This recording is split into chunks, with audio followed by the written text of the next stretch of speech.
A lot of this isn't going to make sense to you, and I'm sorry about that. I'm just gonna start at the beginning, with the house.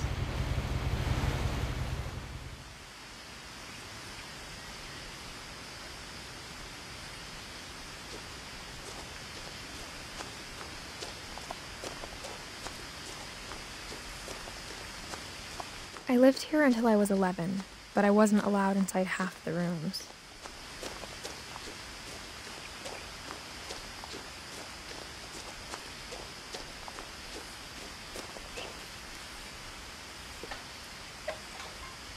Inside the mailbox were bills from 7 years ago, marked urgent, open immediately.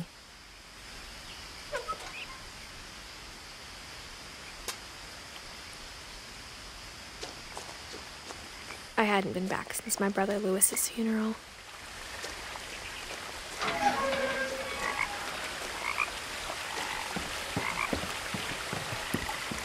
In her will, my mother left me a key, but didn't tell me what it unlocked. Maybe she thought I'd know, or she thought that the mystery would be enough to bring me back.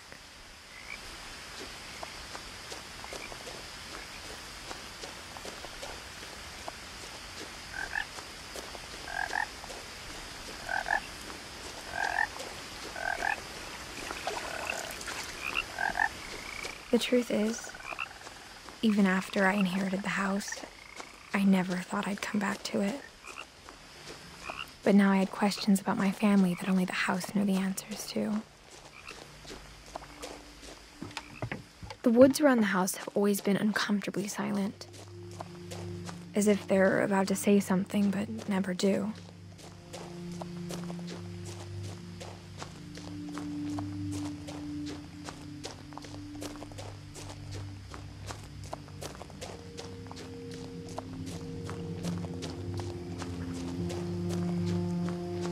The house was exactly like I remembered it, the way I'd been dreaming about it.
No one had driven this way in a long time, but I saw a few hoof prints.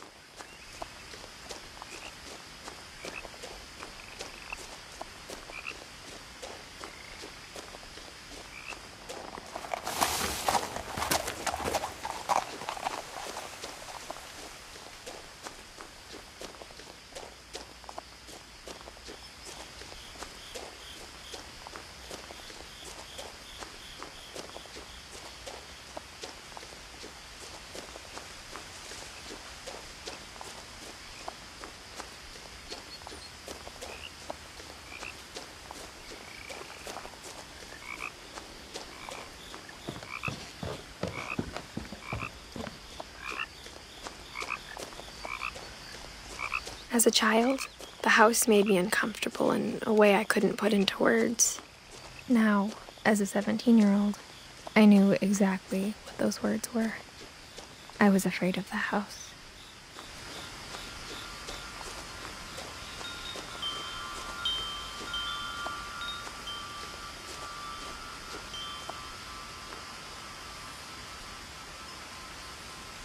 The house felt like it had always been here. Even the swing set was older than my mother.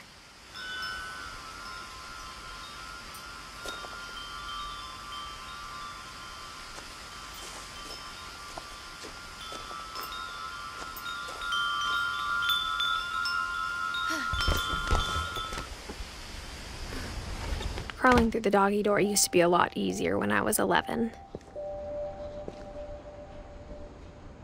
The power had been turned off the night we left.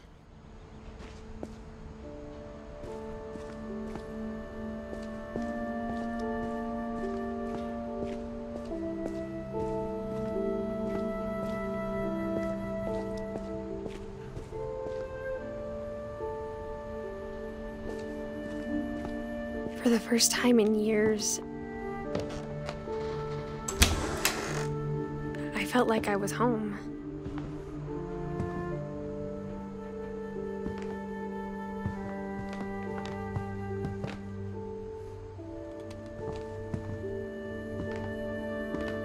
Nothing in the house looked abnormal. There was just too much of it, like a smile with too many teeth.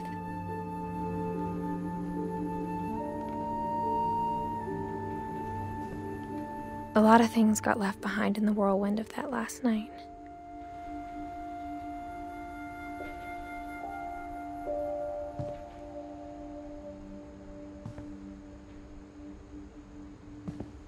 My mom wasn't much of an optimist, but she never stopped believing that my brother Milton was alive.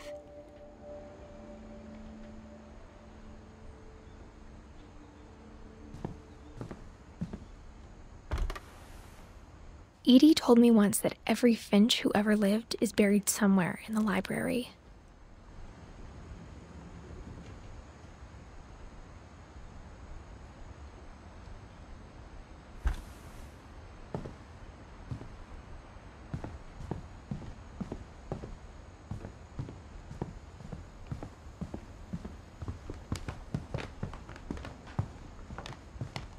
Even the fireplace had a story. Edie told me the bricks came from the original house, after it sank.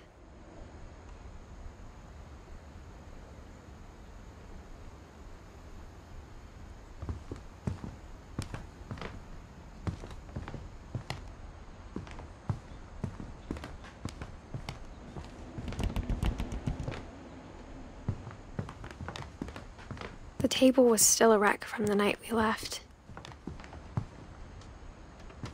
My mom was the only one of us who could imagine Great-Grandma Edie living in a nursing home. It was like a bomb had gone off, killing everyone but sparing the furniture.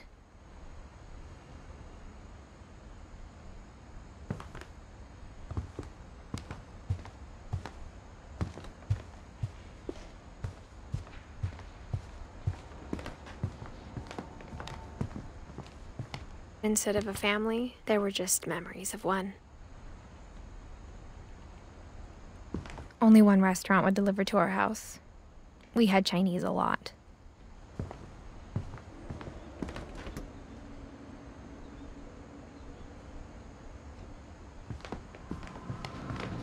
After Louis started working at the cannery, we all got pretty sick of salmon. Except our cat, Molly.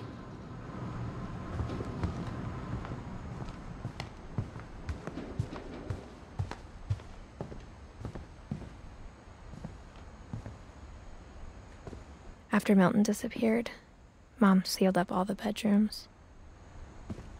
Then Edie retaliated and drilled peepholes.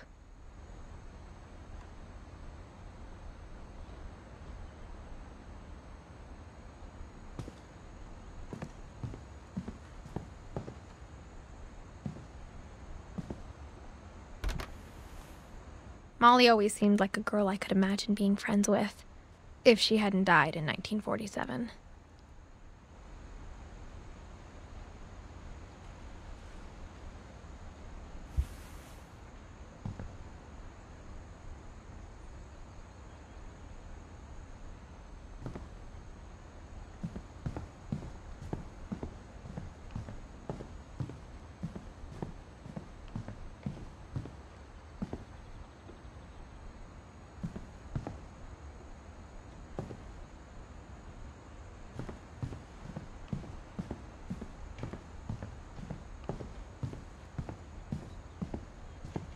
Whenever people ask me about my family, the first thing they always want to know about is Barbara.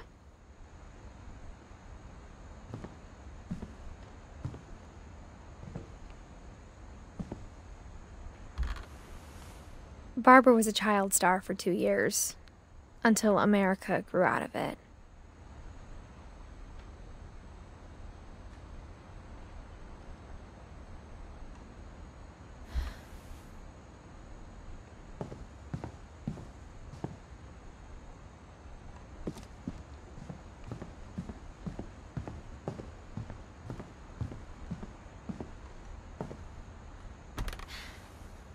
The last time I was in Edith Sr.'s room, I was 10 and she was painting my portrait.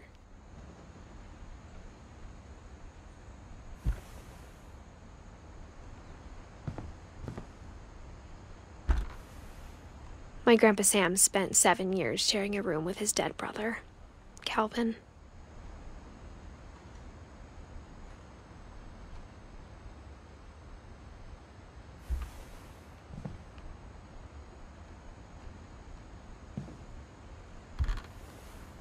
As a kid, I just assumed every house had peepholes and sealed rooms you weren't allowed inside of.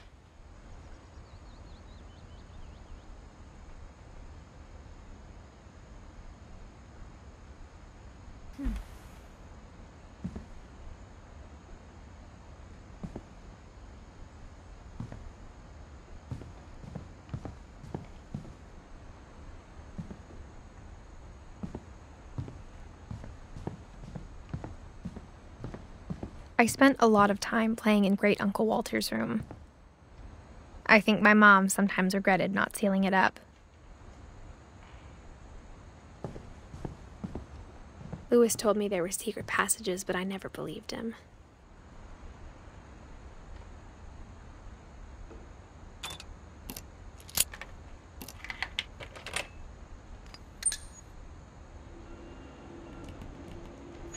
Turns out, my mom was really good at keeping secrets.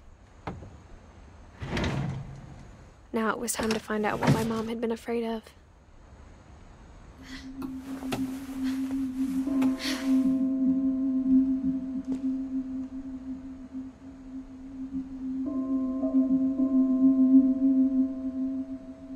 From the paintings on the wall, it was clear my brother Milton had been here before me.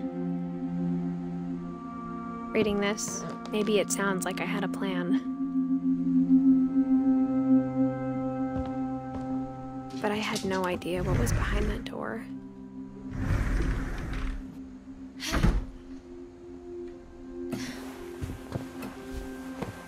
Just like I had no idea where all this was gonna lead.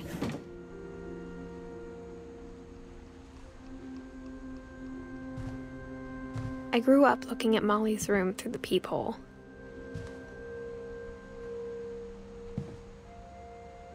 Molly's gerbil had a tiny bedroom with its own even tinier gerbil cage.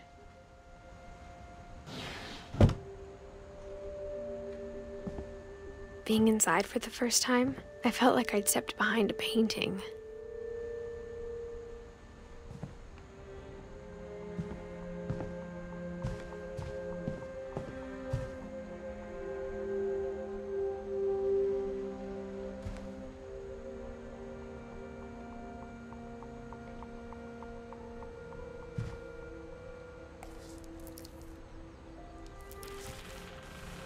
December 13th, 1947. Dear Diary, I'll be gone soon, but I wanted to tell somebody about what's gonna happen. It started when Mom sent me to bed without dinner. I woke up and I was starving, so I looked around for something to eat. The gerbil food was dry, but I didn't mind it.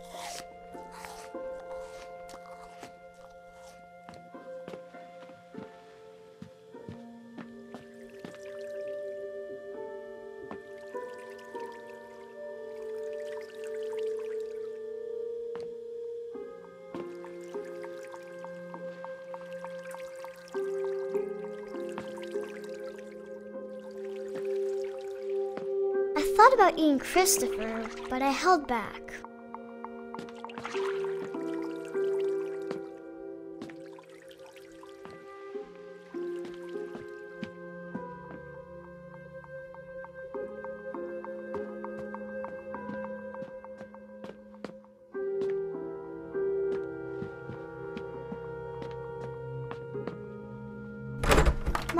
can I come out now?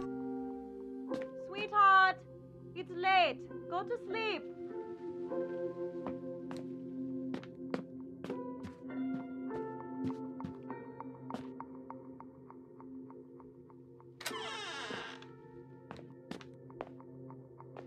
I kept eating and eating.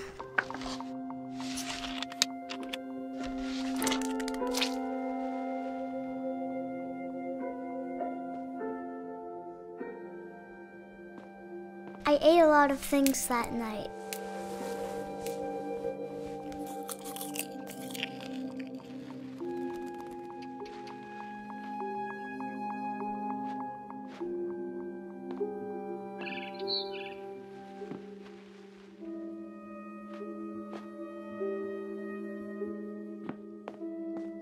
Then I heard chirping outside my window. It was a barn swallow going back to her nest. I reached out for her.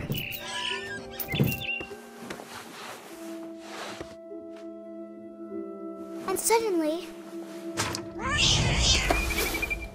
I was a cat.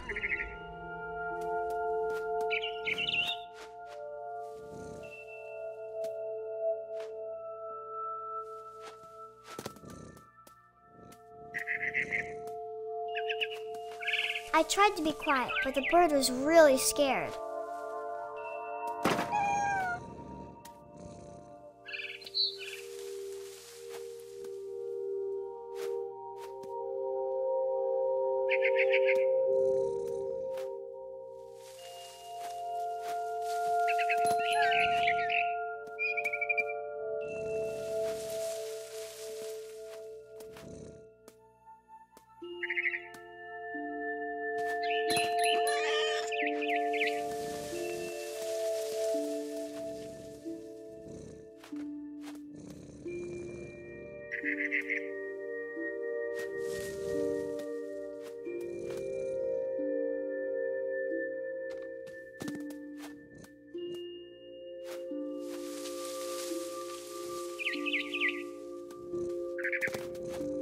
Mom and Dad didn't even look at me.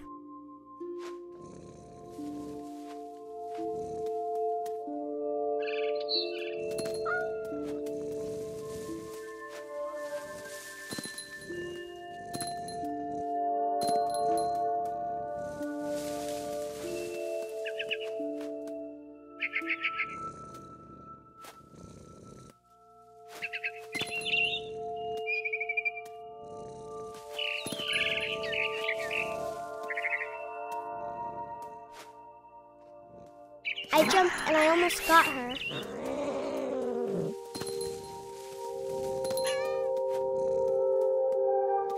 I could tell she was getting really tired.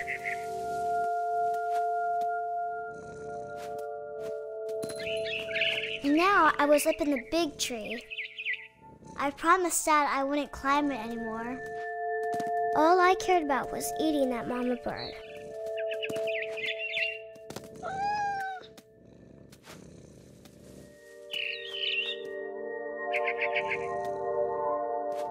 I gobbled her up. And suddenly, I was an owl. First, all I heard was the wind. Then I heard little teeth nibbling in the grass.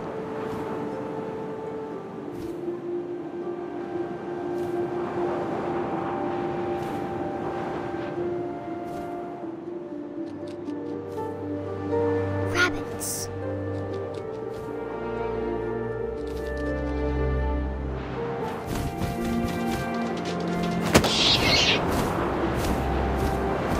I imagined his face looking up and seeing mine through my talons. I swallowed him up, and I didn't chew one bit. Then I flew off to find something bigger.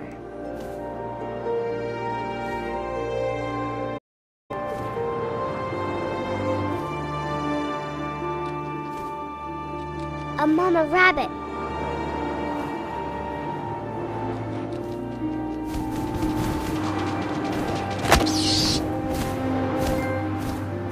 She was almost too big to carry. I started choking, but I couldn't stop eating. And suddenly, I was a shark.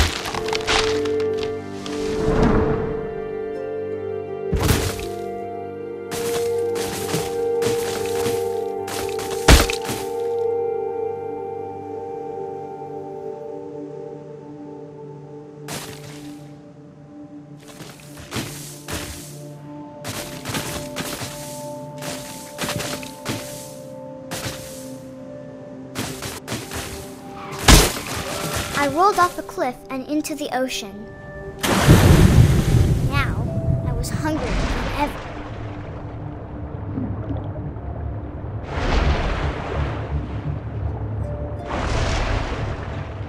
I wanted fat, juicy seals. I tore off her flipper, and it tasted really good.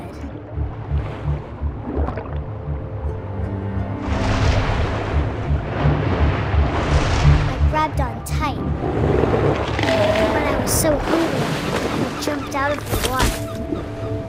When I opened my eyes, everything had changed.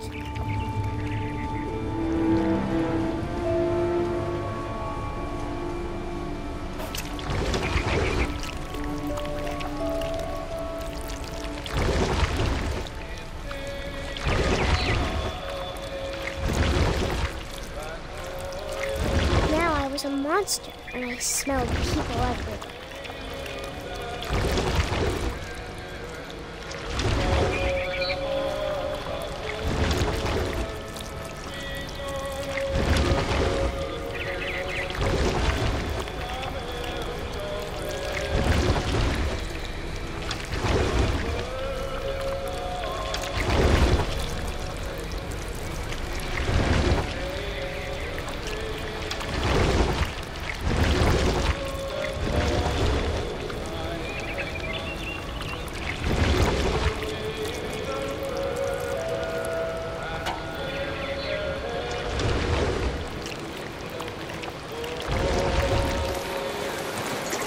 I was big, but I moved real quiet.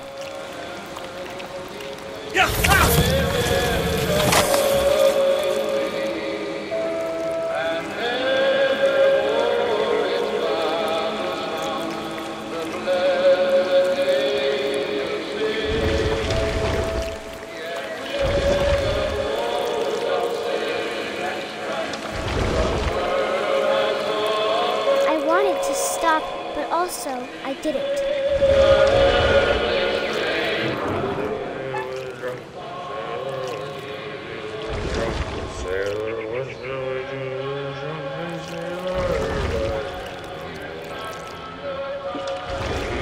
Belly with a rusty razor, his belly with a rusty razor, his belly with a rusty razor. What shall we do with a drunken sailor? What shall we do with a drunken sailor? What shall we do with a drunken sailor? Put him in bed with the captain's daughter, put him in bed with the captain's daughter, put him in bed with the captain's daughter. What shall we do with a drunken sailor? What shall we do with a drunken sailor? What shall we do with a drunken sailor? Struck with a longboat till he's sober, struck with a longboat till he's sober, struck with a longboat till he's sober. What shall we do with a drunken sailor? What shall we do with a drunken sailor? What shall we do with a drunken sailor? Put him in the scuppers with a hose pipe, Lord. Put him in the scuppers with a hose pipe, Lord. Put him in the scuppers with a hose pipe, Lord. What shall we do with a drunken sailor? What shall we do with a drunken sailor? What shall we do with a drunken sailor? Heave-ho, she rises, heave-ho, she rises, heave-ho, up she rises,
last passenger, I was still hungry. And across the water, I smelled something new. Something I had to have, so I swam towards it.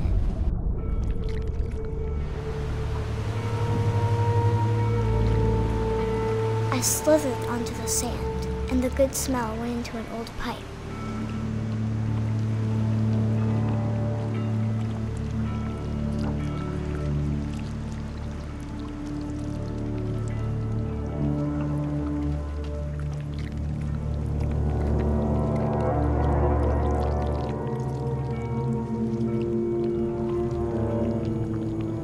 I got closer and closer.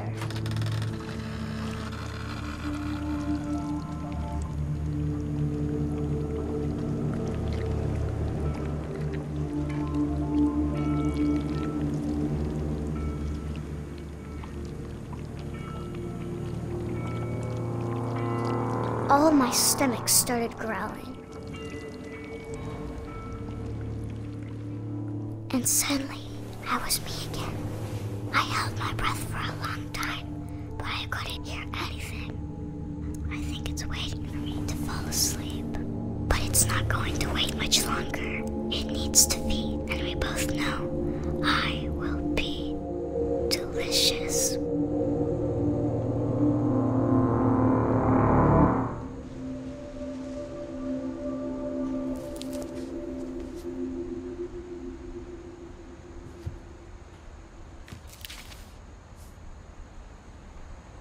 I'm not sure if I believed all of that, but I'm sure Edie would have.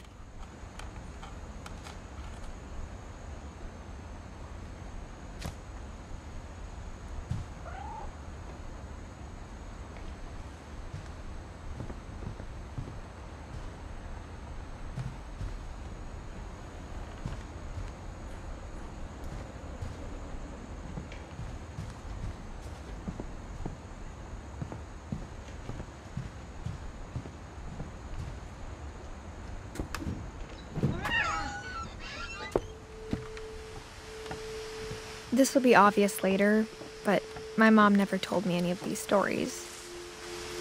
Edie would have, but Mom didn't like bringing up the past. Though, when we adopted a stray kitten, she was the one who named it Molly.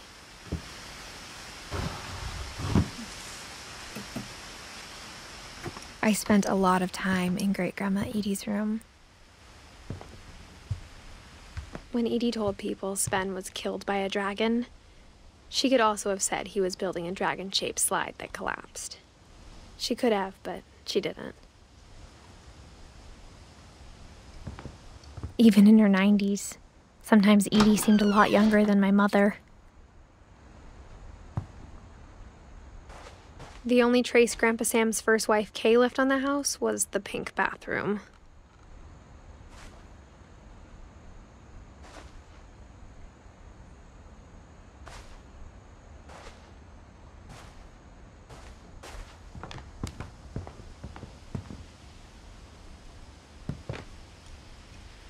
One summer, they evacuated the island, but Edie refused to go. For a few weeks, she was a celebrity. I hadn't thought of myself as Edith Jr. for a long, long time. Edie gave a big interview about a mole man living under the Finch house. My mom was furious. Edie knit me a new pair of gloves every year, just in time to replace the old ones. Louis died a week before we left, but Edie had already started to memorialize him.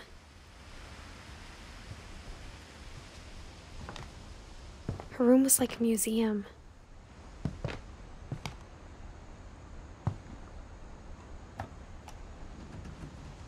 For 500 years, the Finches have been famous throughout Norway for their fortune and misfortune.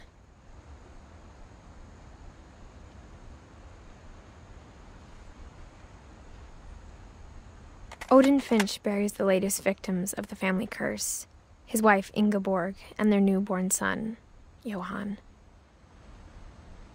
On January 7th, 1937, he set sail with his family and his house, hoping to leave the curse behind.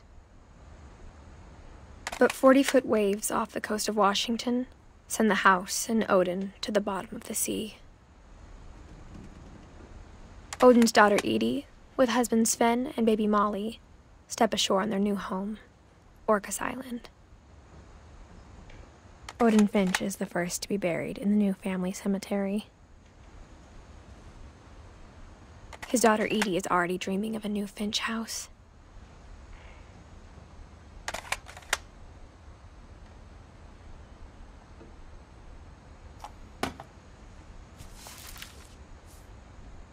Whatever's wrong with this family, it goes back a long ways.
There's a secret in this bathroom.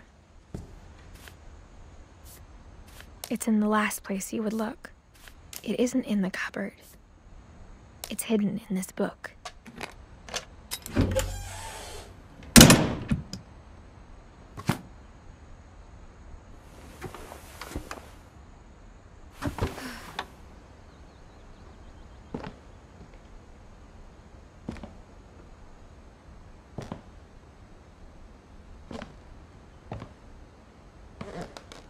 Sven gave Sam an old camera he'd refurbished. he never put it down.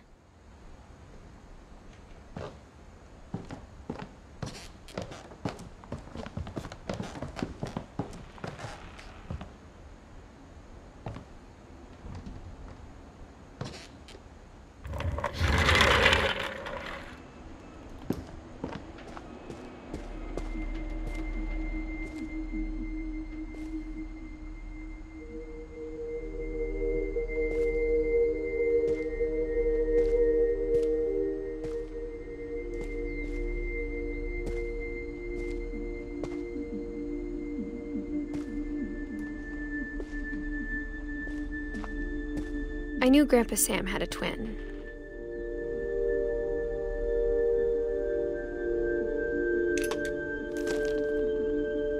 And that he never talked about him. I guess my grandpa didn't like history any more than my mom did.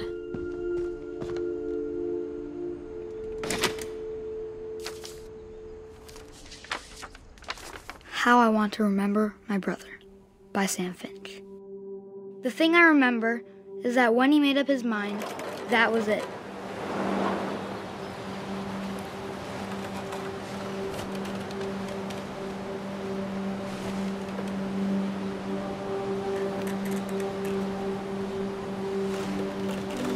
My brother said he'd die before he ate another mushroom, and he did.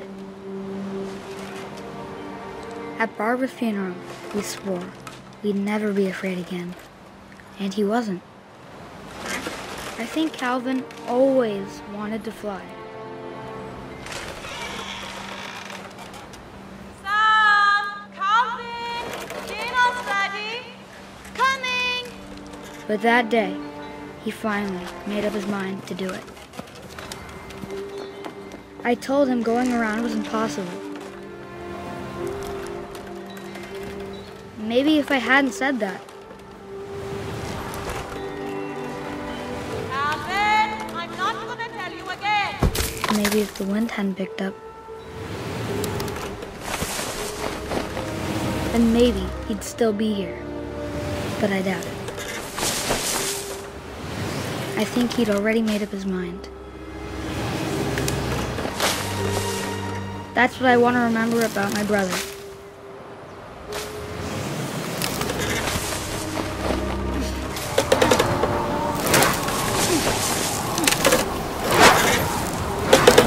The day he made up his mind to fly.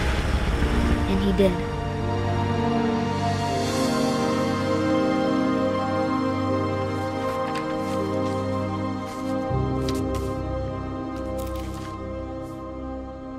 Calvin's story felt strangely familiar. When I was younger, I remember trying to do the exact same thing.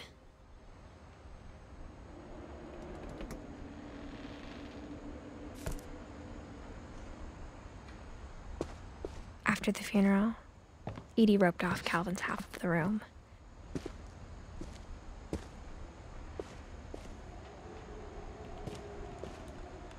Mom said Grandpa Sam enlisted at 18 and never set foot in the room again.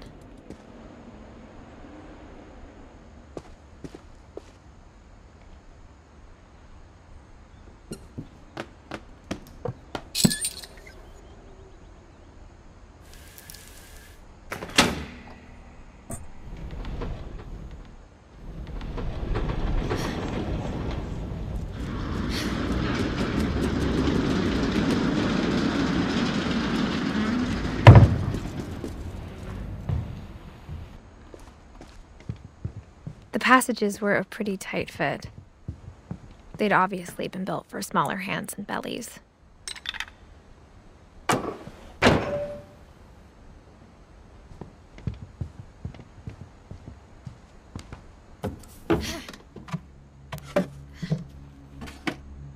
Growing up, I always thought of Barbara as a child star.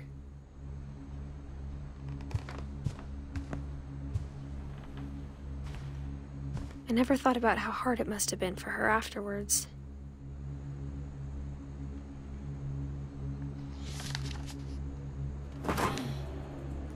Of all the stories people wrote about Barbara's death, I'm surprised Edie saved this one.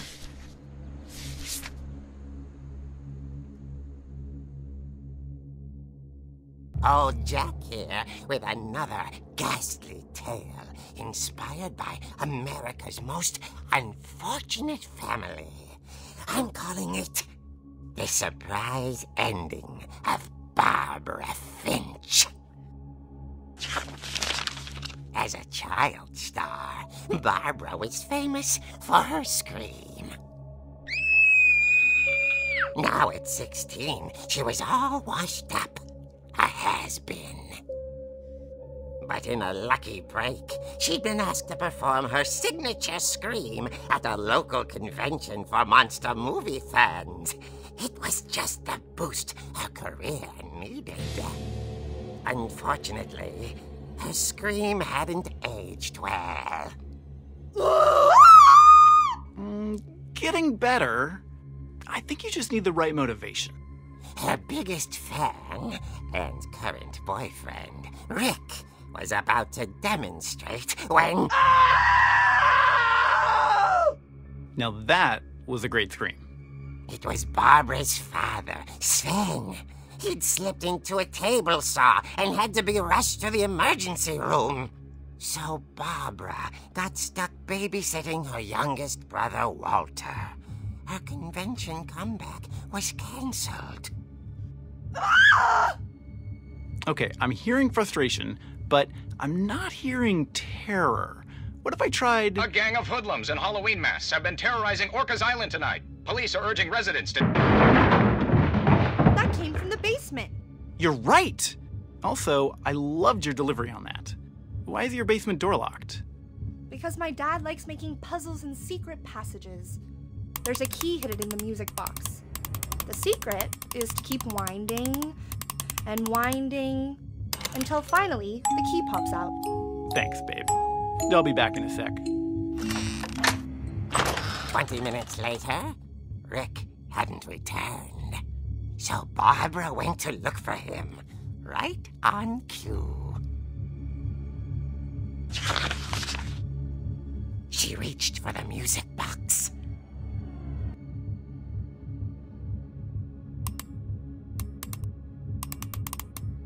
And as she wound the key, she listened for Rick, but the house was silent.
Oh! Rick?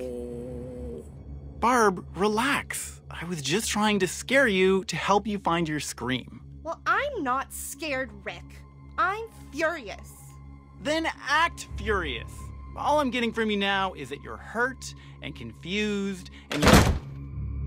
She threw him out, but she kept a little something to remember him by. Barb, have you seen my other crutch? And she was still holding it when she fell asleep watching the late picture show. Hours later... Barbara! Walter, what's going on up there? Ah!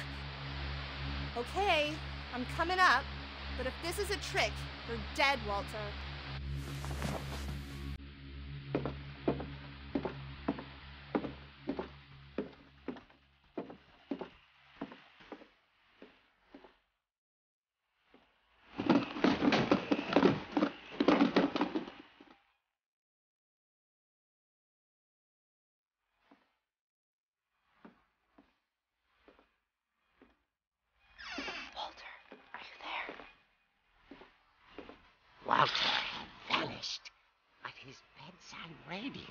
still on. Orcas Island police describe the man as 6 feet tall, with a steel hook for a hand. Residents are urged to lock all doors and windows and notify the police of any suspicious activity. Barbara turned, saw the hook man, and was speechless. He was quite smashing. And angry he was. He couldn't get enough of Barbara. Okay, Barbara, there's got to be another way out of here.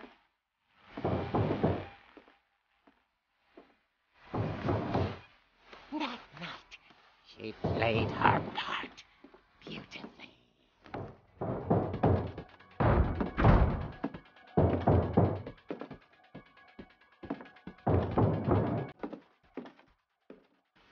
She thought about abandoning Walter, but just couldn't do it.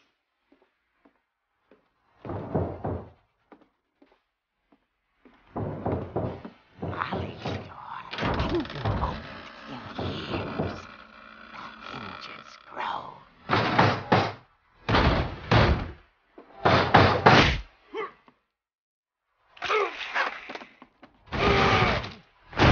He wasn't moving, but she sensed the story might not be over yet.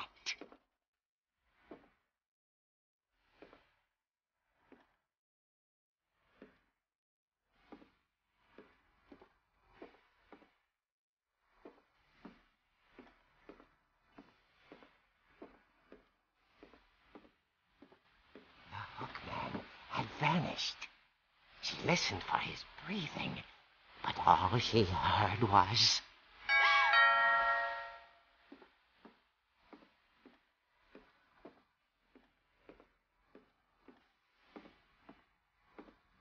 At the door, she heard whispering. It was coming from inside the house.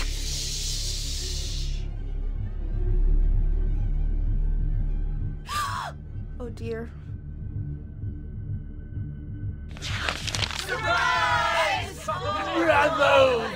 You were wonderful.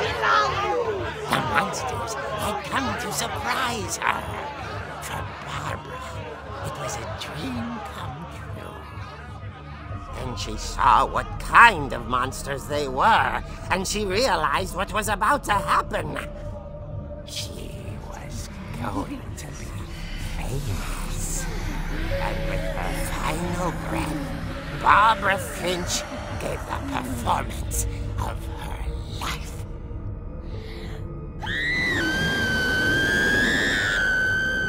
I wasn't there myself, but I hear Barbara was magnificent.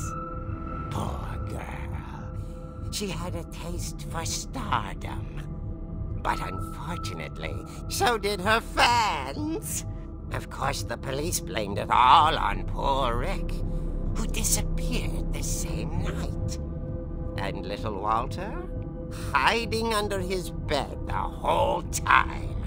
He took it all pretty hard, but that's another story. As for Barbara, tucked inside the music box is all they ever found of her.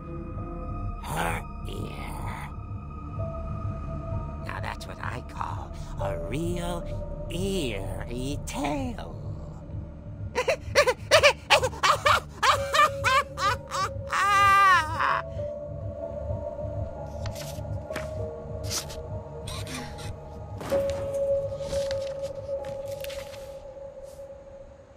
Edie told me all Barbara wanted was to be remembered, as absurd as that comic was. Maybe what Edie saw was a happy ending.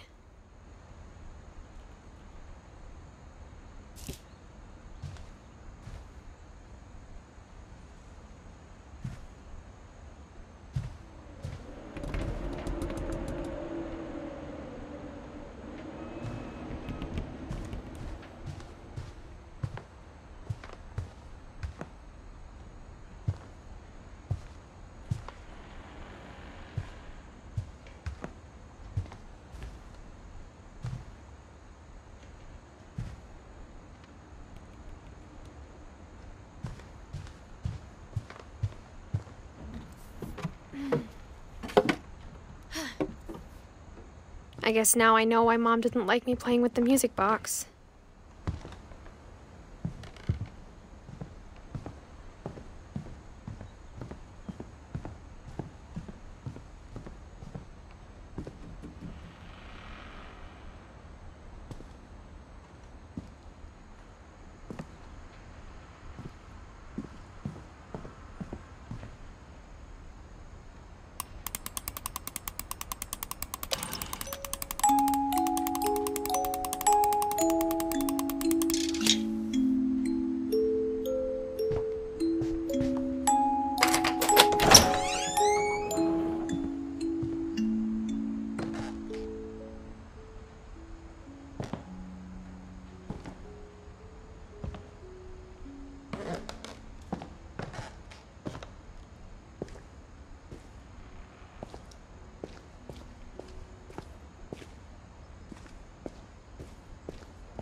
Mom said the basement was off limits, unless I wanted another tetanus shot.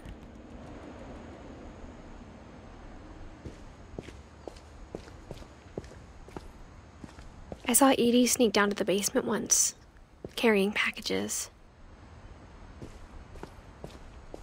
I thought maybe she was hiding presents.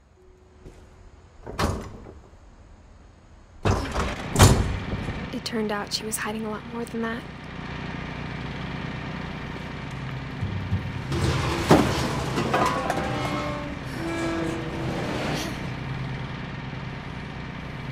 I remember asking Mom once about where Walter had gone. She said after Barbara died, he got as far away as he could. If there's a pattern in all these stories, I think it's that none of us has gotten very far.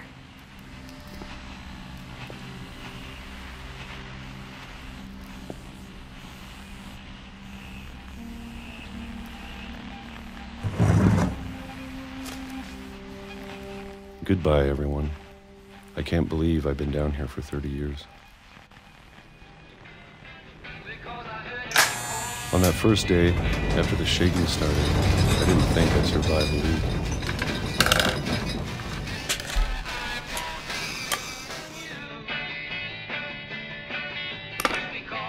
But after a few days, I settled into a routine. That's what kept me sane. Having a schedule, living for today. I always expected to be dead tomorrow.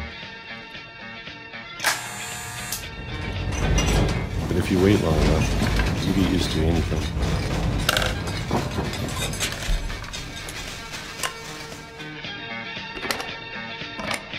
Even a monster on the other side of a door starts to feel normal. Almost friendly.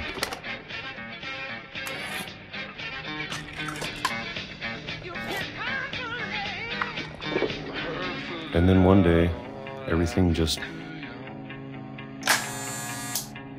stopped. Whatever that thing was, it was gone. Maybe it got tired of waiting. Or maybe I just got tired of being afraid.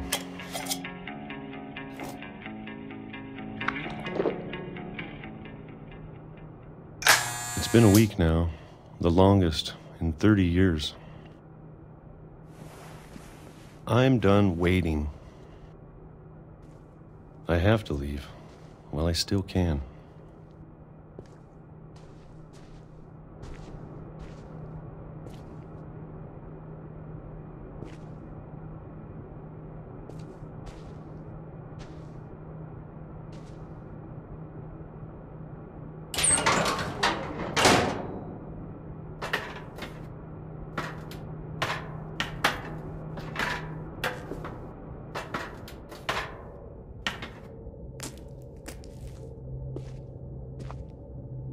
I know it's out there, somewhere. Whatever killed Barbara and Molly and Calvin Maybe this is all a mistake. But I need to stop living the same day, even if it kills me.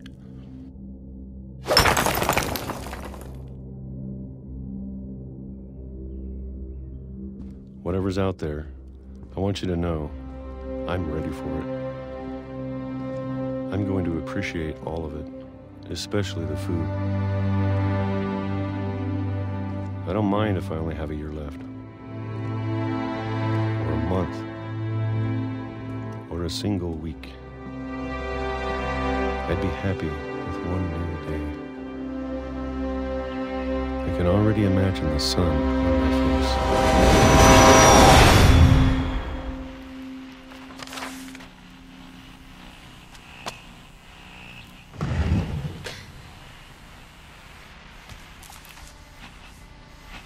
Walter died when I was 6. I can't believe my mom never told me he was down here.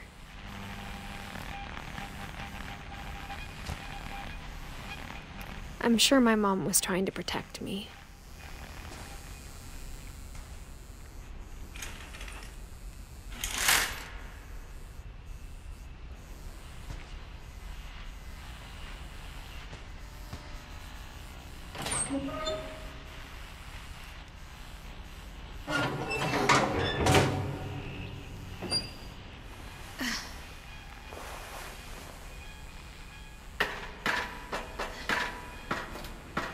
Maybe she was afraid I'd end up like Walter.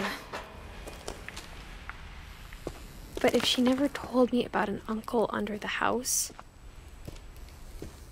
I can only imagine what else she was hiding. I don't want to make the same mistakes she made. Trying to bury something that's still alive.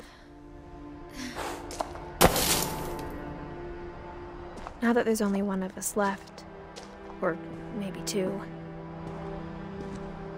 I thought it was time I heard the stories for myself and found out what happened to everyone else. But now I'm worried the stories themselves might be the problem. Maybe we believed so much in a family curse, we made it real.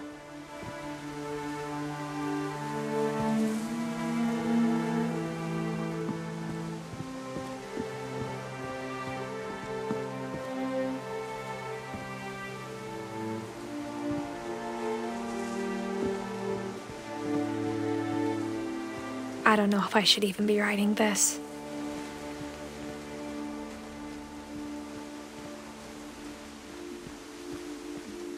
Maybe it'd be better if all this just died with me.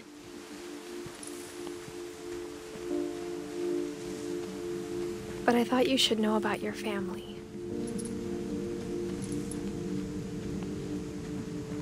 And the history you're a part of.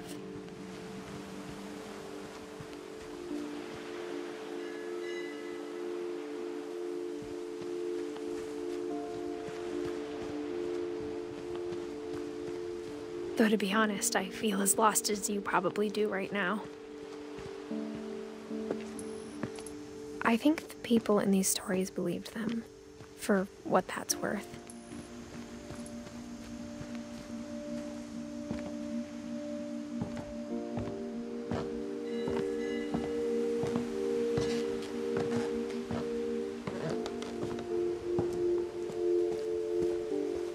And when you look at the house, that history of imagination and stubbornness and madness, any of it seems possible.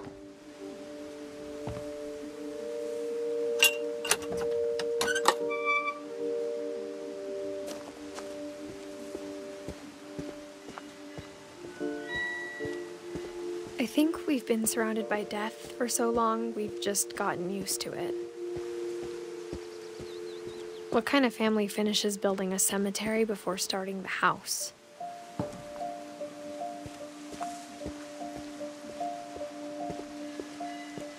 It's embarrassing for me to admit this, but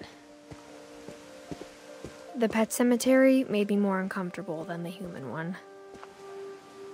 3 of the gerbils are mine, and too had been my fault.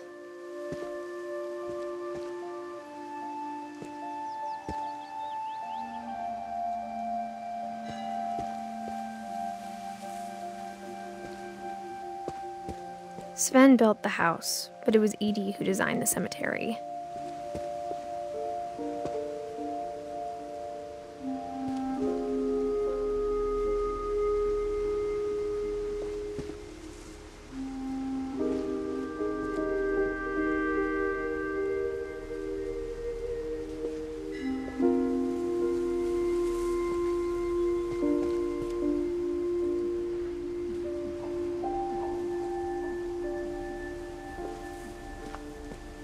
I'm sure Odin's monument had been Edie's idea.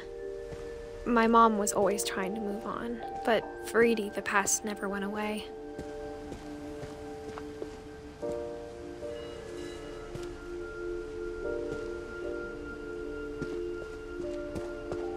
She could see it poking out of the water at low tide.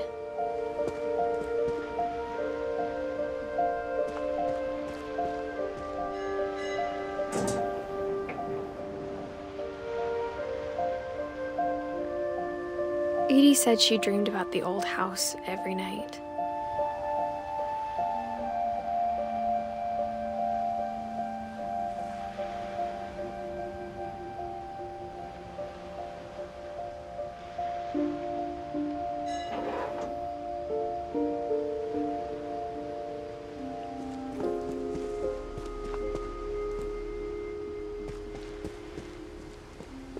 Edie's side was always easier for me to understand.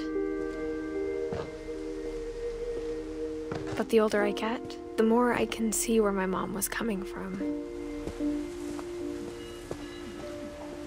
Her dad had been pretty strict, but it wasn't enough to save her brothers. She was just trying to do better.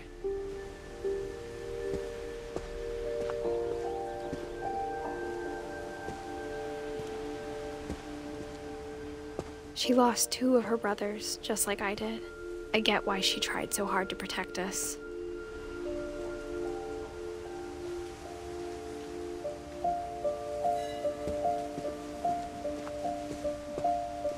There's so many things I wish I could ask my mom now. Part of me thinks this is what she wanted all along. For me to come back someday and find everything out for myself.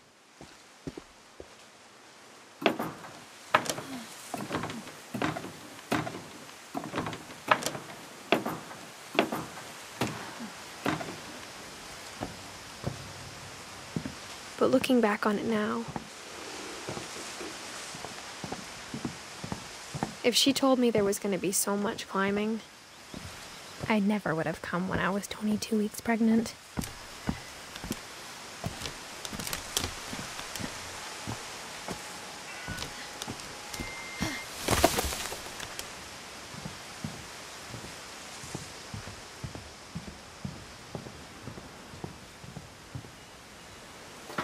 I never met Grandpa Sam, but I think he and my mom had a lot in common.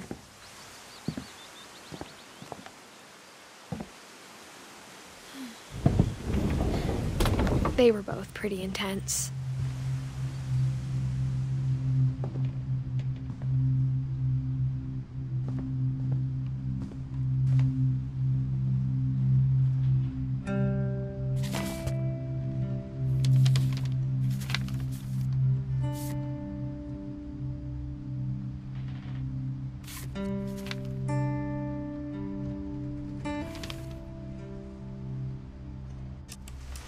Dawn, I promise, you'll never forget this weekend.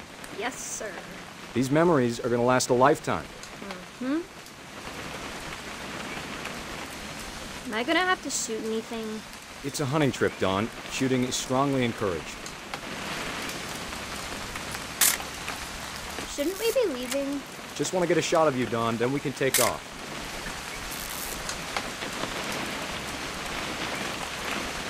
What? Perfect. It's gonna rain the whole weekend, isn't it? I will never forget this weekend, Dad. That's the spirit. Okay, got it. I'm gonna take some pictures, okay? Just be careful. That camera's older than you are.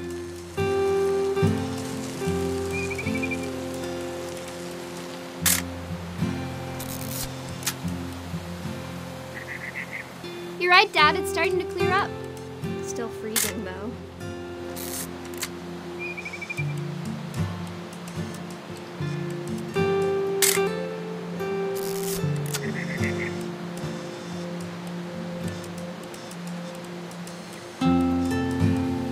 Definitely should not have drunk all that coffee.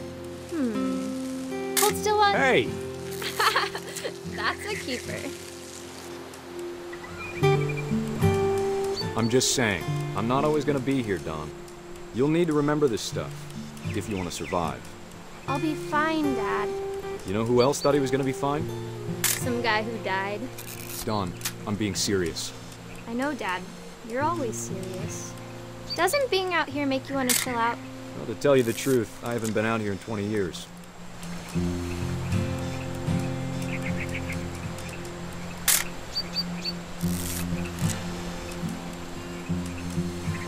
Last time I was with my brother Calvin. Man, that was a great trip. Your grandpa Sven taught us how to fish, how to build a fire. Dad! Good eyes, Don. Before you take the shot, let me get a picture of you.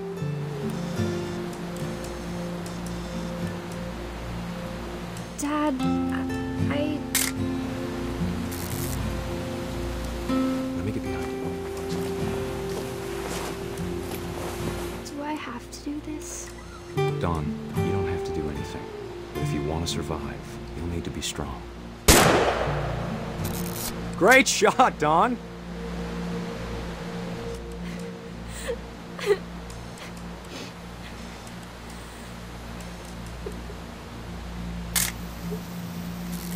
I'm proud of you, Don.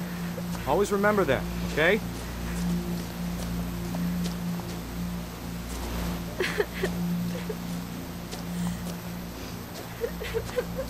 Dad, it's twitching. I think That's it's totally normal, Don. Just focus on the camera. Try not to think about— Dad!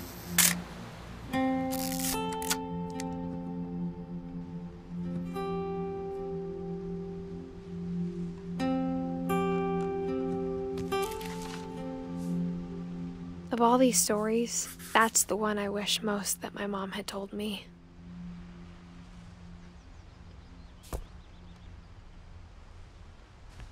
Sam spent his life shooting photos, but Mom said he got nervous being in front of the camera.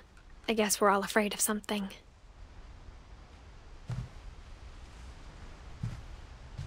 Instead of hiding from death, Sam seemed to go out of his way to meet it.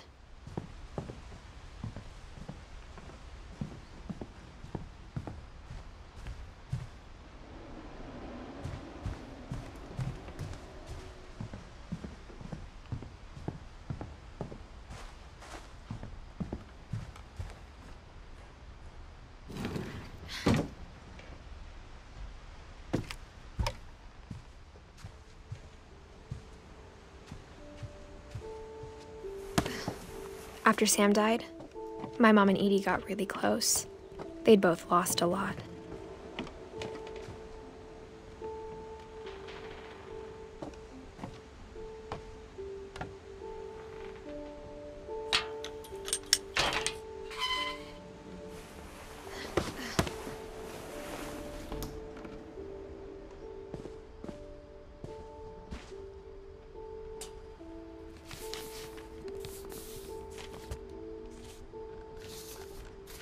Dear Kay, do you remember the way Gregory used to laugh when he thought he was alone? Like something funny was happening, but only he could see it.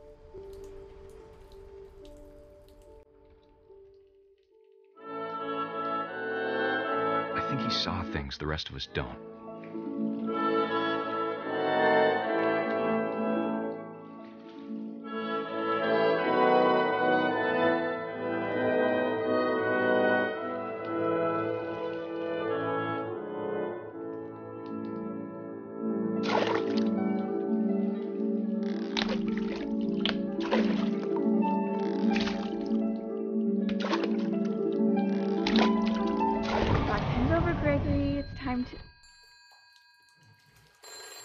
Hold on, sweetie.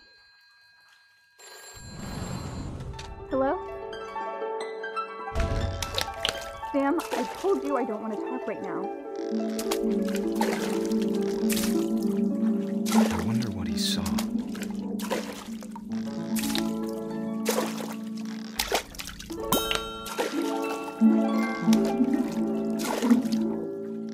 What his world was like.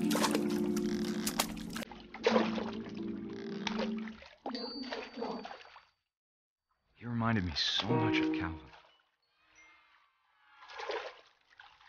Lost in his imagination. Whatever it was, he saw.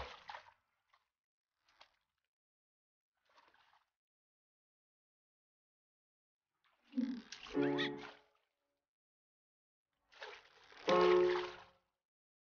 sure made him happy.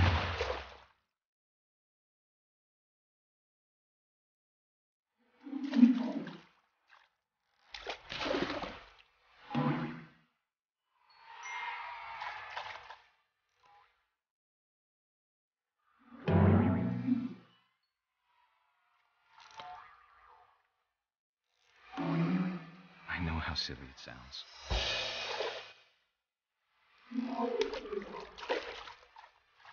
That I worried about a baby being too happy.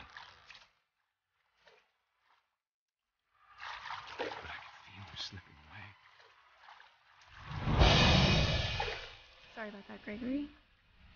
I know you did everything you could. Maybe if I hadn't called that night. Damn it.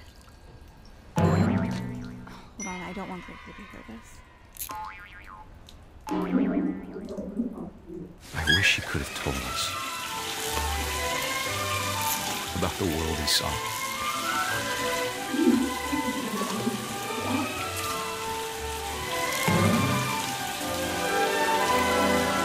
There's so much I don't understand about Gregory, about everything.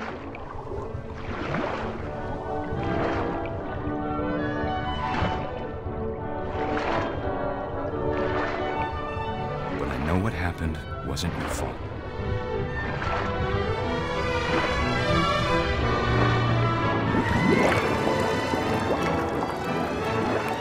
I'm sure he's happy. And he'd want you to be happy too. Good luck, Kay. Love, Sam.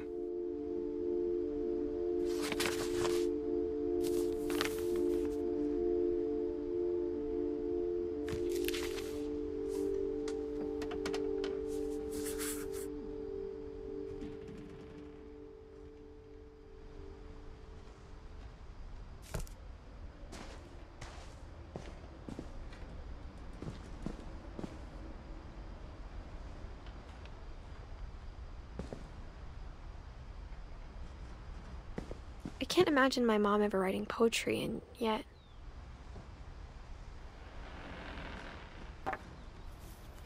A poem for Gus, who always said the wedding was a bad idea. Our father never hit us kids, at least not very hard, before the day my brother said with teenage disregard that he'd be dead before he'd see a wedding in our yard.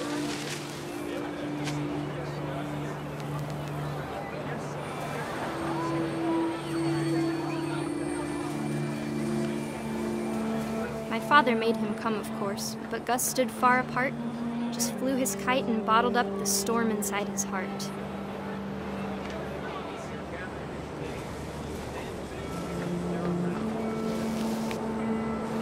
I tried to talk him out of it, but though he'd never met her, "We don't need a stepmom," were the words that I now pronounce you husband and wife. You may kiss the bride.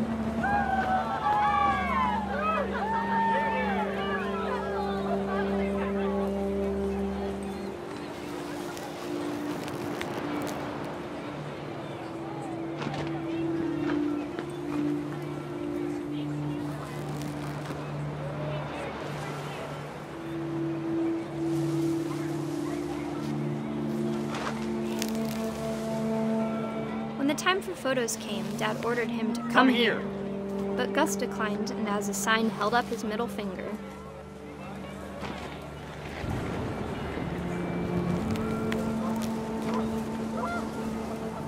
The wind picked up, and panicked geese appeared and quickly went.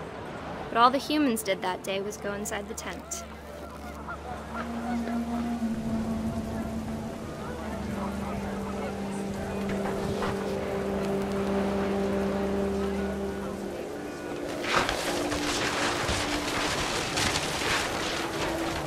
The rain came down in buckets then, but no one seemed afraid that nature might destroy the tent our dad had crudely made.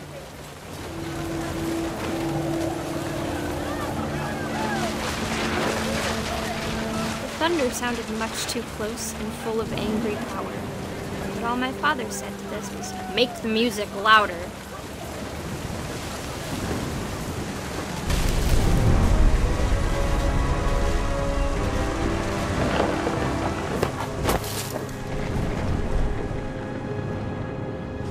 I wish that I could truly say I thought about you on that day. Out there on the beach alone, just you, the wind, the sea, and foam. But I didn't, until we found you.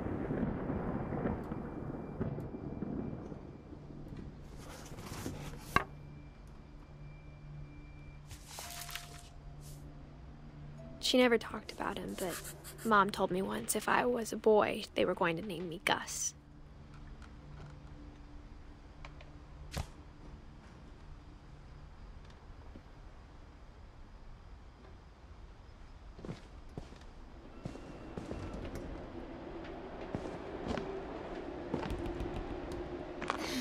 My mom moved up to the loft after her brothers died. At the time, it was as far away as she could get.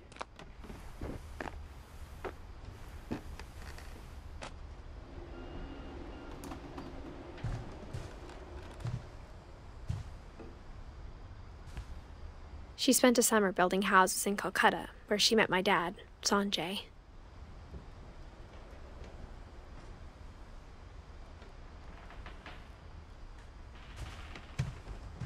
Religion was another thing my mom never talked about, but I think it helped her a lot after her dad died.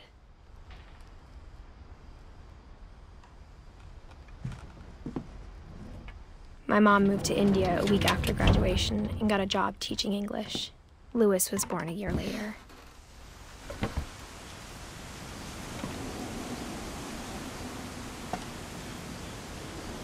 When my dad died, I don't think Mom knew where else to go. I'm sure Edie was happy to have her back. And to see kids in the house again.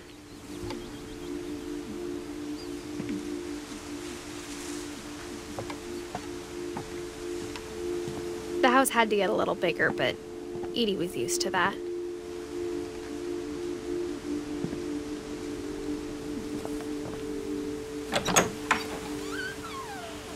And for a while, things were good. Almost normal. But it didn't last.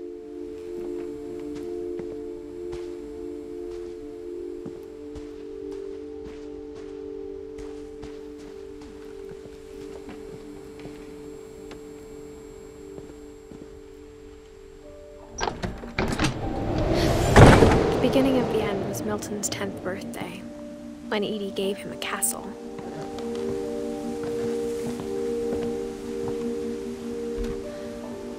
After Milton disappeared, the only thing he left behind was a room full of paintings.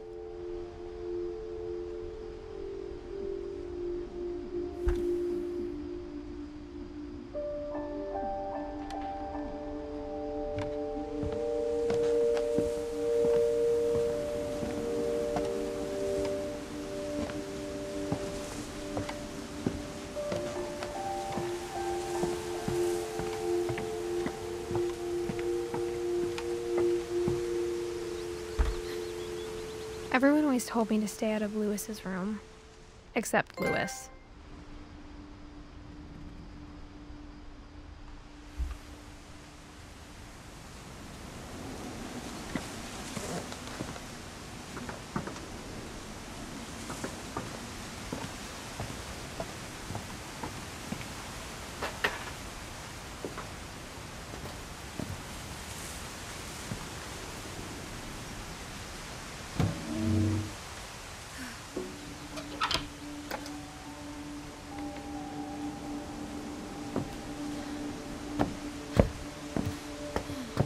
Lewis's room smelled very, very familiar. That part of him lived on. Lewis and I spent a lot of time playing games together, but he was surprisingly bad at them. He died a lot.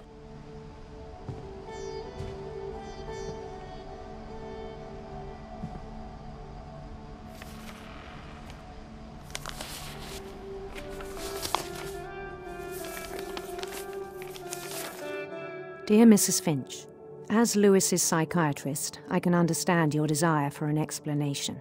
As I see it, the trouble began in January, shortly after we convinced your son to seek treatment for substance abuse. Newly sober, I believe Lewis first noticed the monotony of his daily life.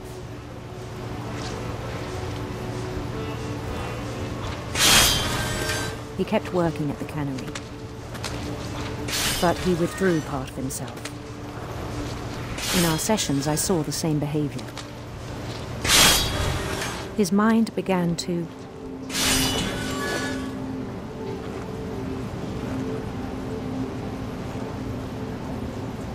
wander.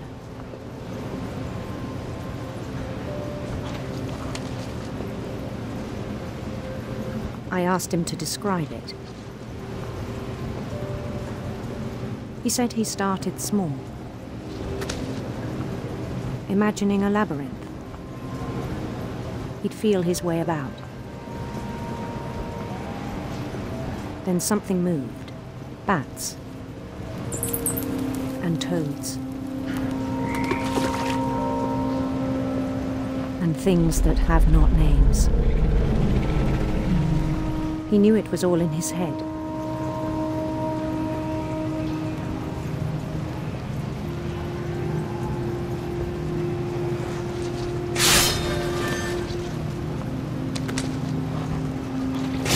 He took it very seriously. I had hoped he'd find himself.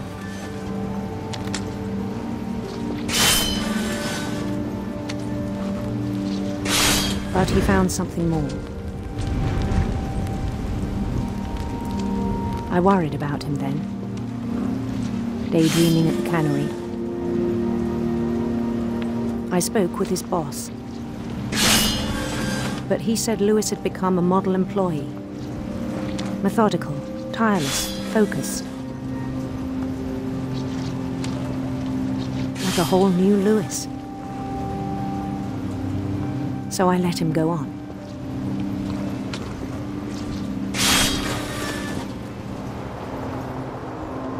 I even encouraged him.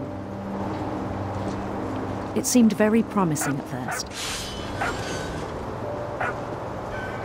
He told me he'd made a new friend.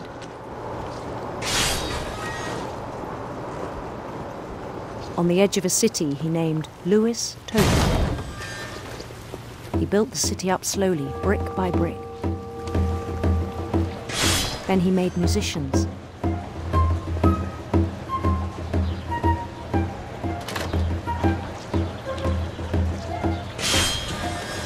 And songs for them to play. He talked about starting a band.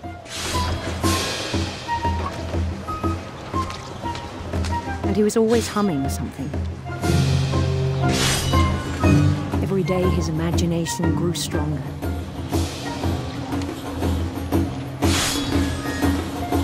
He no longer spoke at the cannery. But his chopping was as reliable as ever. Then one day it struck him that all the cheering crowds, even the stones under his feet, were all in his imagination, so he could do whatever he wished.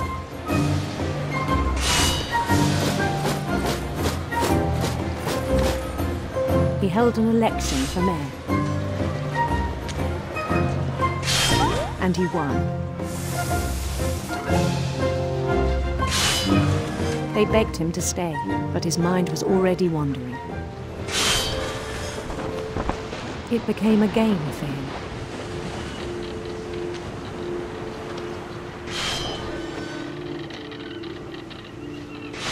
He'd conquer a city, then immediately push on.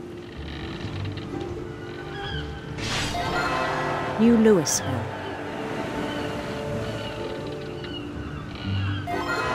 St. Louis. He started drifting away from our reality.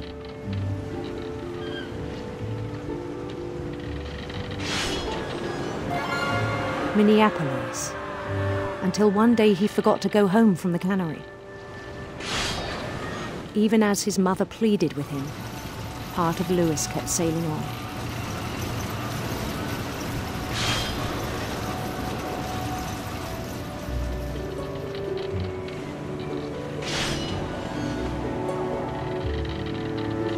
In Louisburg, he heard rumors of a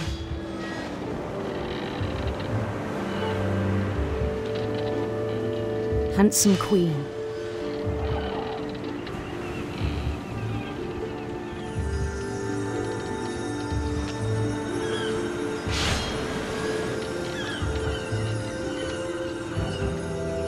The queen was on her own quest for sinister serpents.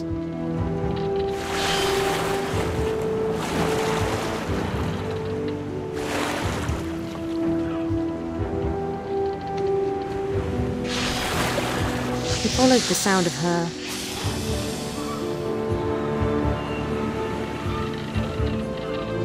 silver harp.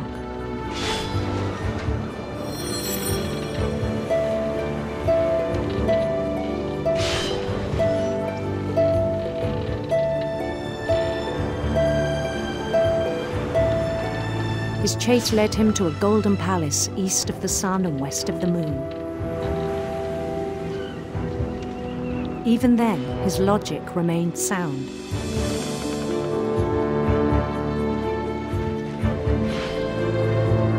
He knew the world was all in his imagination.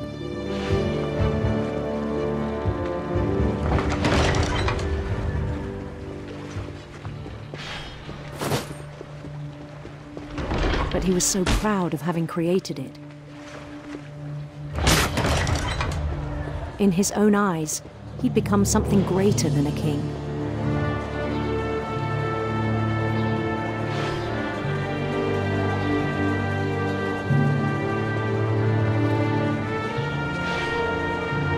For someone who'd never known success in the real world, I think it was overwhelming. And then it struck him that the real Louis was not the one chopping salmon, but the one climbing the steps of a golden palace.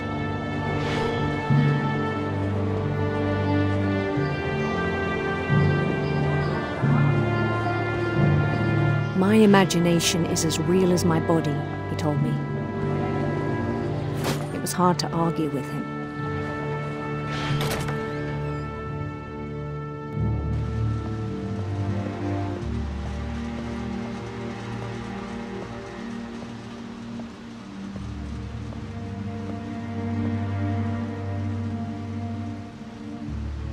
He began to forget the world we know.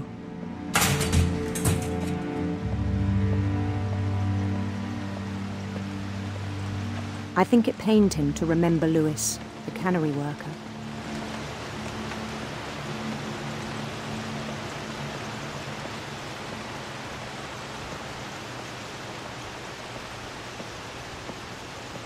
He began to despise the man with a royal contempt.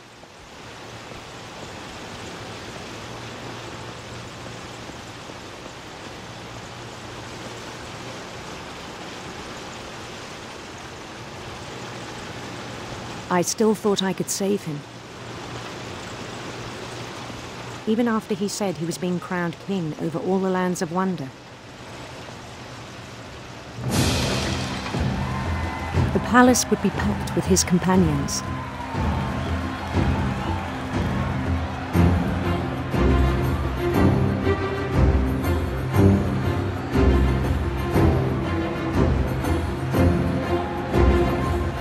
Including the wise Calico who'd insisted on advising him.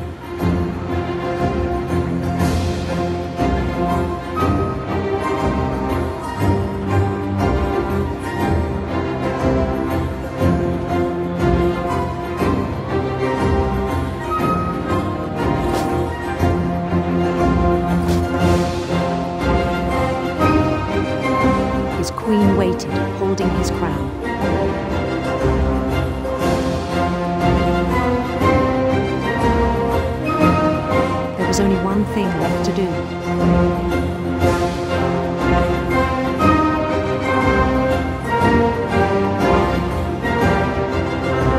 Bend down his head.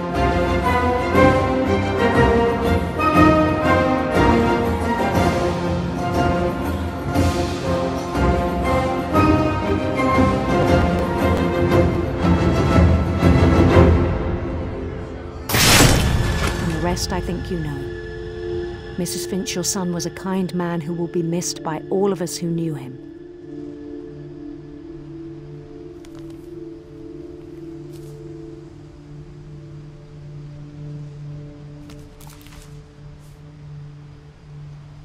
My brother was really cool. I wish you could have met him.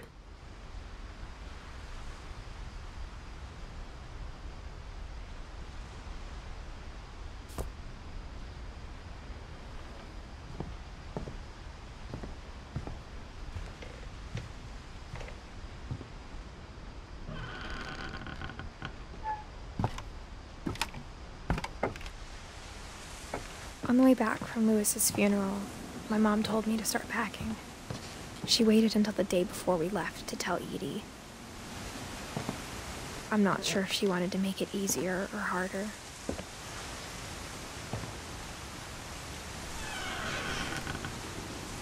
I wish we'd stayed. But I understand why we left.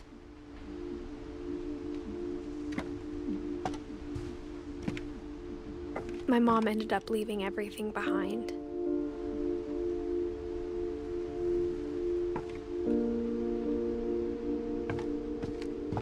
What happened that night had been coming for a long time. Maybe it should have come sooner.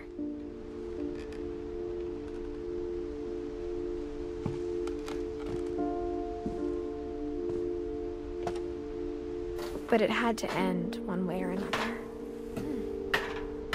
All that's left now is to tell you about that last night.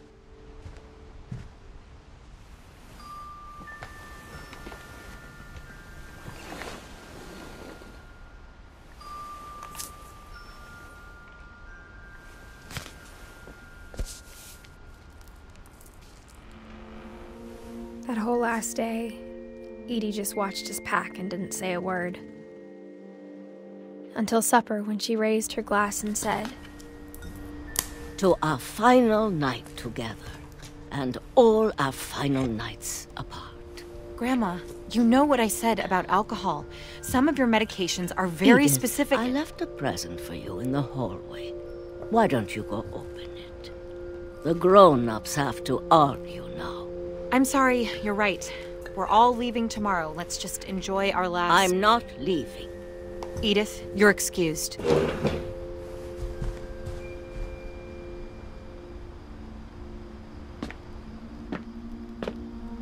The power had been shut off that morning, but Edie always had plenty of candles.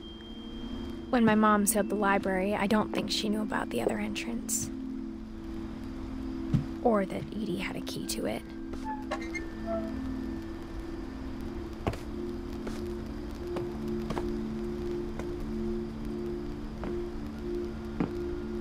That thing you're afraid of isn't going to end when you leave the house.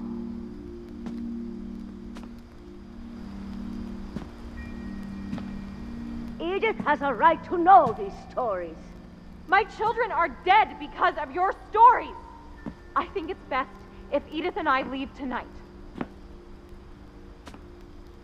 We'll have the nursing home send a van for you in the morning, okay?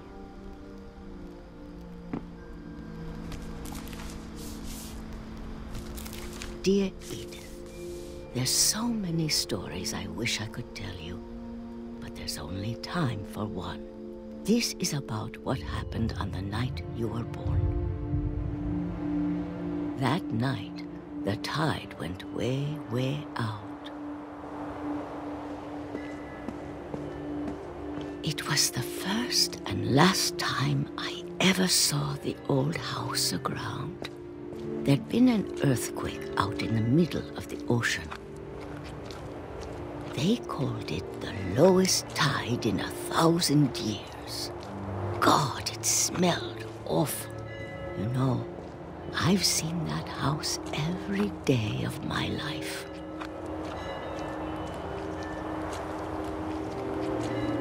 But I never thought I'd go back to it. When the fog rolled in, I lost my way.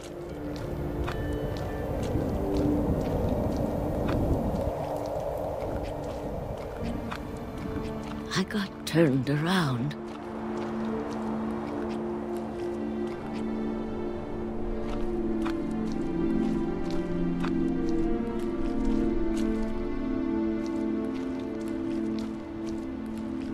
I started seeing things.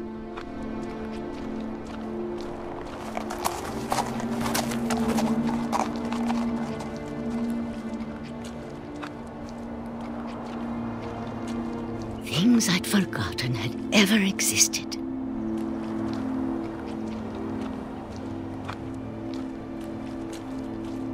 But when I saw them, they felt like old friends.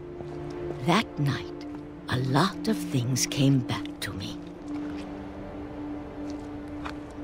Or maybe I came back to them.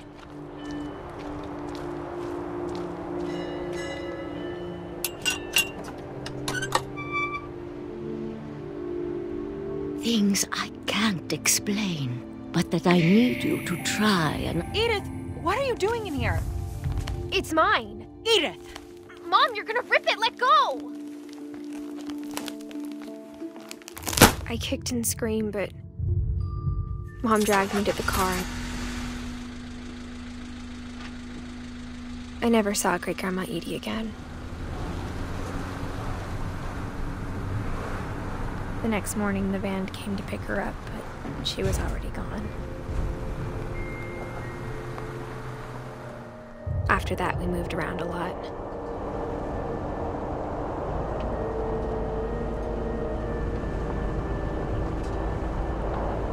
We both tried to make the best of it.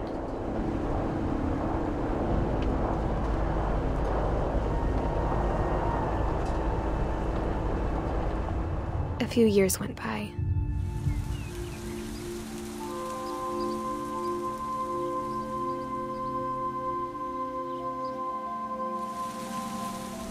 My mom didn't like to talk about it,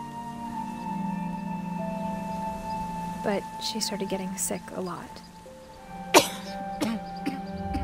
The rest happened pretty quickly.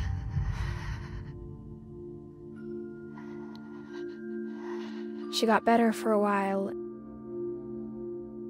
and then she didn't.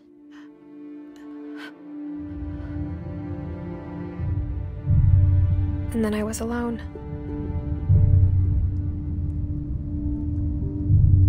The last Finch left alive.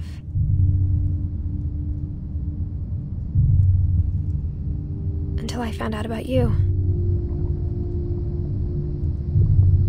I'm still not sure what to tell you about all this. If we lived forever, maybe we'd have time to understand things. But as it is, I think the best we can do is try to open our eyes.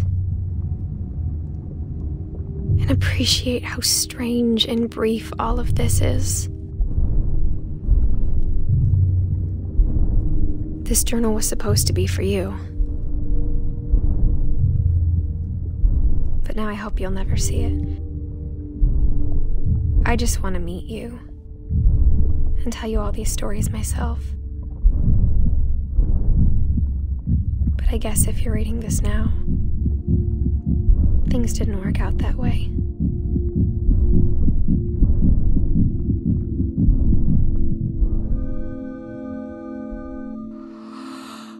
This is where your story begins. I'm sorry I won't be there to see it. It's a lot to ask, but I don't want you to be sad that I'm gone. I want you to be amazed that any of us ever had a chance to be here at all. Good luck.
I knew Grandpa Sam had a twin,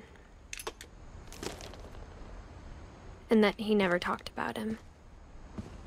I guess my grandpa didn't like history any more than my mom did.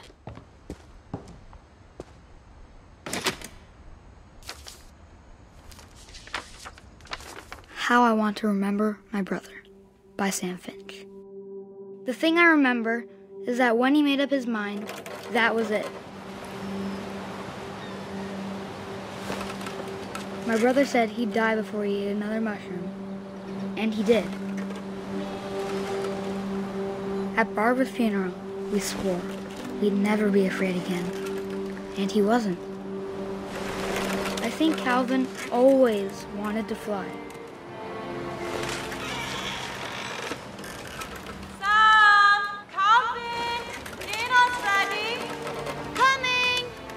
But that day, he finally made up his mind to do it. I told him going around was impossible.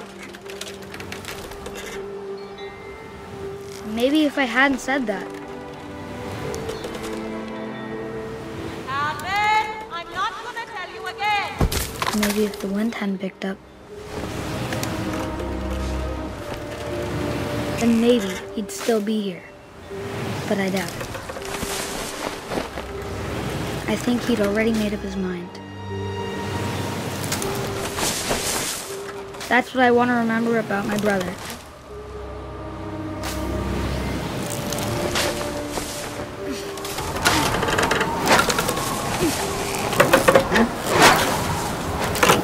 The day he made up his mind to fly. And he did.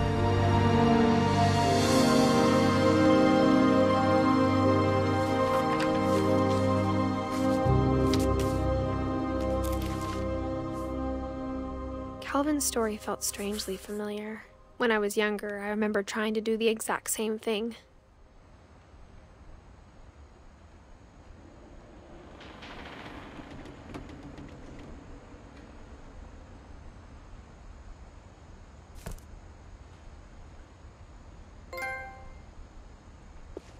After the funeral, Edie roped off Calvin's half of the room. Mom said Grandpa Sam enlisted at 18 and never set foot in the room again.